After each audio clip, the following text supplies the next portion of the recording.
ناظرین اکرام، زمانہ قدیم میں بادشاہتیں جاری تھیں۔ ولی عہدی کے اصول پر بادشاہت ملتی تھی۔ عرب و عجم میں بادشاہ تھے، ان میں ظالم بھی تھے، رحم دل بھی تھے اور انصاف پسندی بھی، لیکن بادشاہ کی تاریخ میں زیادہ تر مظالم ہی ملتے ہیں۔ ان مظالم سے تنگ آ کر یورپ والوں نے جمہوریت کا طرز حکومت جاری کیا اور اس کا نام عوامی حکومت رکھا۔ اس کے جو طریقہ کار ہیں انہیں عام طور سے سبھی جانتے ہیں۔ اس جمہوریت کا خلاصہ عوام کو دھوکہ دینا اور کسی ایک پارٹی کے چند افراد کے ملک پر مسلط ہونے کے سوا کچھ نہیں ہے۔ عنوان یہ ہے کہ اکثریت کی رائے انتخاب میں معتبر ہوگی اور انتخاب بالغ رائے دہندگی کی بنیاد پر ہوگا۔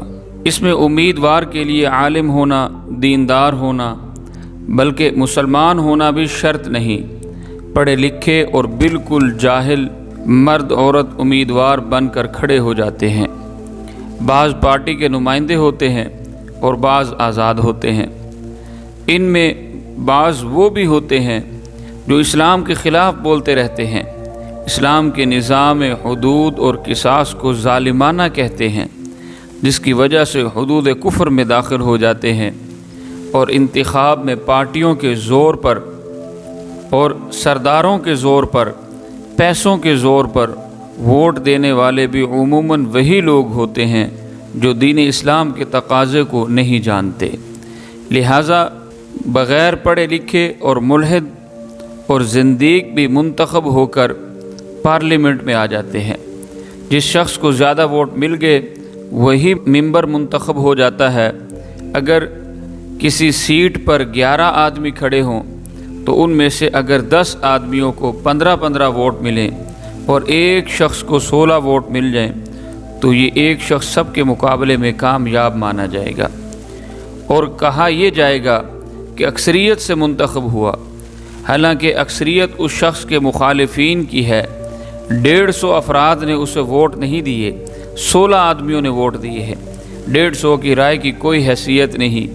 یہ جمہوریت ہے جس میں 150 آدمیوں کی رائے کا خون کیا گیا اور 16 افراد کی رائے کو مانا گیا۔ پھر پارلیمنٹ میں جس پارٹی کے افراد زیادہ ہو جائیں اسی کی حکومت بن جاتی ہے، اور وہ افراد اسی طریقہ کار پر پارلیمنٹ میں آئے ہیں جو ابھی ذکر ہوا۔ اس طرح سے تھوڑے سے افراد کی پورے ملک پر حکومت بن جاتی ہے اور پارٹی کے چند افراد اختیار سنبھالتے ہیں اور سیاہ صفات کے مالک بن جاتے ہیں۔ خود پارٹی کے جو افراد کسی بات سے متفق نہ ہوں انہیں پارلیمنٹ میں پارٹی ہی کے موقف پر بولنا پڑتا ہے، اپنی ذاتی رائے کا خون کر دیتے ہیں۔ یہ جمہوریت اور اکثریت کی حقیقت ہے۔ پھر خدا کی پناہ مرکزی حکومت کے صدر اور وزیر اعظم اور دوسرے وزراء کے بے تکے اخراجات، بنگلے اور ان کی سجاوٹیں، گاڑیاں، ڈرائیور، پیٹرول کا خرچ، باورچی، مالی اور دوسرے خادموں کی تنخواہیں اور وزیروں کی بے جا کھپت پارٹی کے آدمی ہونے کی بنیاد پر خواہ مخواہ عہدے نکالنا، اور حد یہ ہے کہ وزیر بے قلمدان بنانا اور کثیر تعداد میں مشیروں کو کھپانا، اور ان سب کا بوجھ قوم کی گردن پر ہوتا ہے۔ پھر ہر صوبہ کا گورنر، وزیر اعلیٰ، دوسرے وزراء اور نائب وزراء، ان سب اخراجات سے ملک کا خزانہ خالی ہو جاتا ہے اور ملک چلانے کے لیے سودی قرضے لیتے ہیں اور قوم پر ٹیکس لگاتے ہیں۔ انکم ٹیکس، برآمد ٹیکس، کسٹم ڈیوٹی، یہ سب مصیبت قوم پر سوار ہوتی ہے اور عوام کو دھوکہ دے رکھا ہے کہ تمہاری حکومت ہے۔